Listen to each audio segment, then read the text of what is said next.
So today guys, I'm gonna show you 5 easy steps how to check any used car before you buy it. Number 1, that's gonna be OBD and readiness, how you can use it. Number 2, that's gonna be engine. Number 3, it's gonna be suspension and the drivetrain. I'm gonna put it together. Number 4, it's gonna be body of the car. And number 5, it's gonna be interior and all the options, whatever this or that car has. Let's go.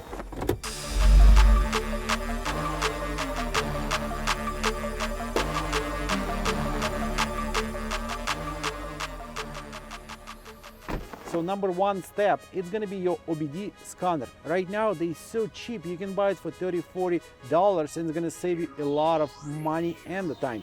So how we can use it? You're gonna find the OBD plug and plug it. So basically it doesn't matter if you're gonna buy it from the street or you're gonna find it somewhere at the dealership, doesn't matter. You're supposed to have that OBD scanner with you.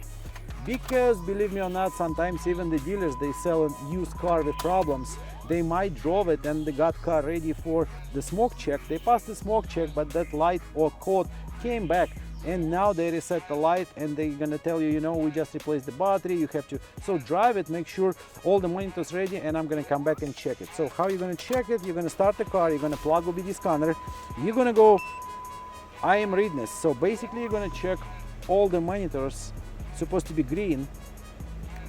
That means car has no problems, has no pending codes, and it's ready for smoke check. That's the way it's supposed to look. You can see all the monitors right here on OBD scanner, they all green, means the car got driven before passed the smoke check. And right now I have no pending codes and no current codes. Linking error. Let's wait a little bit again and we're gonna check it again. So in case if you're gonna see there is something wrong, like monitor's not ready and they're gonna say, you know, the car, the battery died and we had to jump it or we had to replace the battery, like I say, just tell them drive it, make sure all monitors ready, I'm gonna come back and check it again.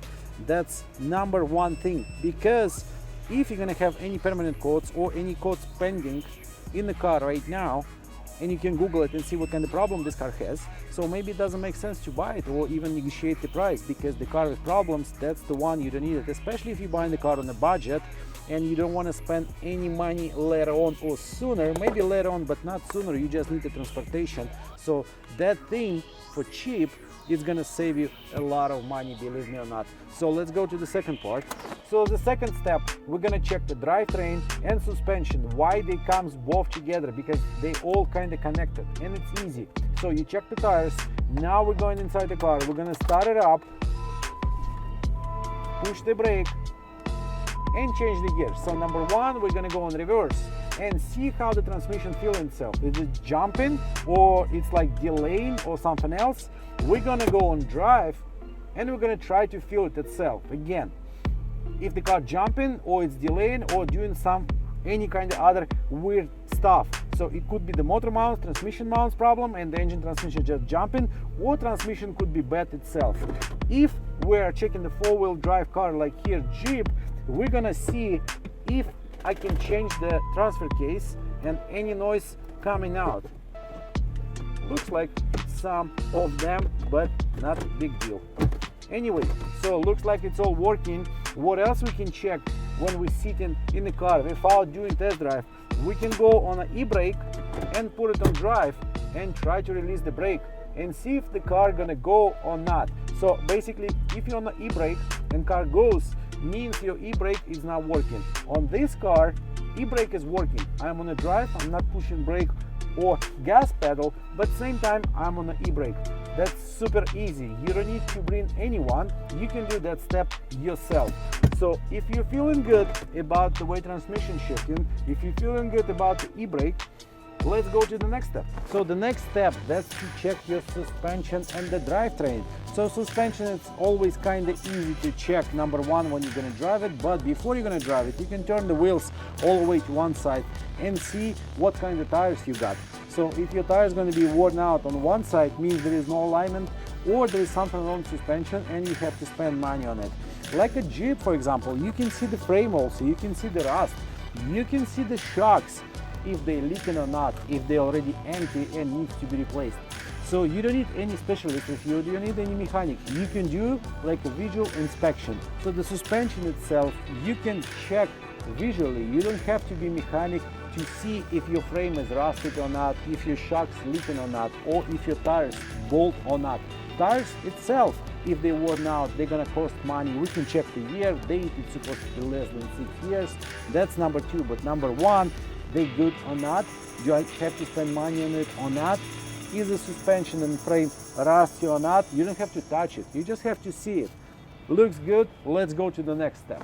So the next step, that's to check the body of the car. So basically you're gonna see if there are any rusted part, if the color mismatched. But again, you don't care about the color, you more care about the frame damage, if the car been in an accident so bad, so the panels, they're like touching together, or they're scratching each other, or there is any kind of other major thing happen with the car, or maybe the bando cracked on it. Like this Jeep in great condition. So we're gonna go around the car, see how the panels attach to each other, if there is a gap and it's all right. And the things like, for example, those are original stickers from the factory. You can touch it, feel it, they're all there from the factory, means it's a metal, there is no bando. You can even do like that if you want to. So you can check if there is any rust going right there on the rocker panel, on the rear quarter panel, for example, or on the bumper. If it's not enough for you, what you can do, again, you don't need a lift, you don't have to be mechanic. You just need to use your phone, and it's all simple. We're just going like that, snap the pictures, snap the picture, snap the picture. What's next we're gonna do? We're gonna open the picture, zoom it, there is no rust. We're gonna go on the second one, check it, there is no rust. Third one, no rust. That's it. Why you have to lift the car up? You don't have to. So let's keep going. We're gonna go all around the car. Again, we're gonna see how the trunk door feels in itself. It's closing perfectly. We do have a nice gap. Let's go next. We keep going and checking the whole car, the whole body. We can open and close the door just to see if the lock is working and the door opening and closing nicely. Again, believe me, those kind of things, they're so simple, so easy to check, but there is a lot of people who's not paying attention on that. And sometimes door is getting stuck and they're thinking, oh, it's okay, I'm gonna fix it myself. No, the lock might gonna be bad and you're not gonna be able to open the door itself later on. You have to take the car to mechanic shop. But at the time when you like the car a lot and you wanna buy it, you don't care about those small things. Just pay attention. You might gonna get discount for that, or the owner, dealer might gonna fix it for you. Just keep checking. We keep going on the car, on the body, and I like this step. So for example, I want to buy this car, I check the body, I like it the way it looks like, I like all the gaps on the panels, I like the way the paint looks on this car. I'm gonna go to my next step. To check the engine, it's so simple. You don't have to do the compression test, you don't have to take it apart. You're just gonna, number one, use your phone. Use your phone and do this. You're going under and you're doing snap. Snap, snap, snap again. Do it like a million times. You can do the short video. If you have the car lower than the Jeep, do the short video and do a million snaps. You know why? Because you're gonna be able to open the pictures, to zoom it, and to see if the car is leaking or not. So basically here, I'm gonna see if the engine full of oil under, or it's clean like this car. This car is clean, there is nothing to worry about it. But if there is full of oil, if the engine full of oil, probably seal or the gasket or the oil pan or maybe something else is leaking. So every time the engine is leaking oil, that's gonna cost you money. So guys, let's open the hood and go over steps. What we can check under the hood to see if the engine is good enough for you or not. So number one, if it's cold, should be cold, we're gonna check the oil level and the condition. Like here, I have a clean oil. Basically, the oil got replaced. If you got lucky and your transmission have a dipstick, we can pull it out, see what kind of oil is there. It's supposed to be nice and clean and no smell. Smells like oil. If the oil in transmission dirty, black, and it smells like dirt, means your transmission is almost gone. What else I can check? I can check the coolant level. I can check the coolant itself. If the coolant smells like oil burn or it smells like coolant. So this car smells like coolant and it's all clean. If there is any kind of black oil spots, means the head gasket done. You don't need that kind of car. The brake fluid, you can check it, but honestly, I never checked the brake fluid myself. The most important thing, check the oil in transmission, in engine, and the coolant. Start it up, try to hear any tapping noise on the cold and when the car is warm up. Before you're going to check the car, call the owner or the dealer and ask him, do not warm up the car before I'm gonna come. Please do not start the car. So when you're gonna come and check the car, you're gonna do the cold start, you're gonna hear any kind of noise, knocking, tapping, or whatever it is. So engine transmission, that's one of the most important part on your car. Make sure you have all the steps to check the engine transmission. They're so simple. Again, you don't need mechanic, you don't need any kind of specialist right now at this point. You can do it all yourself. So guys, looks like you like that car a lot, and now we are on the last step. That's number 5. It's gonna be interior. What I mean by saying interior, number 1, we're gonna start the car. So you already checked everything and you like it, you want to buy it for sure. What else you can check before you go forward and gonna sign all the paperwork and get the car? Number 1, you're gonna see the steering wheel, if it's loose or not. Again, if the steering wheel itself making any noise, maybe in the steering column, maybe the noise coming from the suspension. Number 2, the engine is warm up already, so just step on the gas nicely a couple times, see if there is any noise coming from the exhaust or not. We're gonna check the EC if it's working or not, especially on this car if it's not climate control.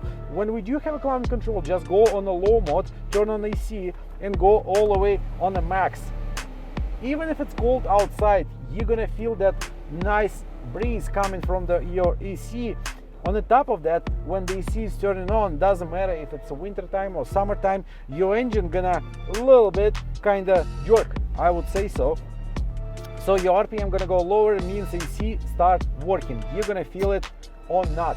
If you're not feeling it and the seller telling you, you know, it's maybe just a cold outside, no, it's not. Most of the time the EC not working. And again, EC looks like it's kind of easy to fix, you're probably gonna feel it out and that's it, but no, again, there could be the condenser, it could be something bad, it could be the compressor, or many other kind of things. So number 2, we're gonna check the sound system, if it's working or not. When it's a cheap car like Jeep, you can buy that stereo system for like $50 or $90, maybe use one. But if it's a BMW or Mercedes or something else and the sound system not working for some reason, so you might gonna spend more money on that, especially when you're buying the car on a budget. So guys, those 5 easy steps to check for sure gonna save you a lot of money and time. Just follow them, make a list for yourself and go by them before you're gonna buy any kind of car. So guys, 5 easy, simple steps gonna save you a lot of money and your time. Use it.